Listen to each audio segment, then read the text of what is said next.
Од страна на полициски службеници од криминалистичката полиција при секторот за внатрешни работи Битола на 10.4.2023 година на повеќе локации на подрачје на Битола извршени се прегледи на повеќе лица, како и претреси во домови, при што пронајдена е дрога хероин, марихуана и други предмети кои потекнуваат од кривичното дело казниво по член 215 од Кривичниот законник.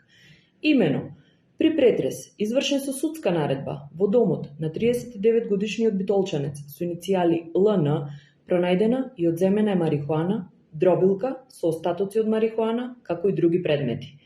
Исто така, при претрес во домот и просториите кои ги користи 44-годишниот битолчанец со иницијали ОП, истиот извршен со судска наредба, пронајдени биле предмети кои потекнуваат од кривичното дело казниво по член 215.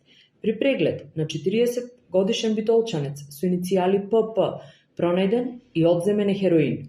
Додека при преглед на 37-годишен битолчанец со иницијали ДО 37 години од Битола пронајден и одземен е хероин, а со него се затекнати и 20-годишната битолчанка со иницијали ГС, како и 36-годишниот ресенчанец со иницијали ФО. Сите лица се приведени во полициска станица и по целосно документирање на случаите ќе бидат поднесени соодветни поднесоци.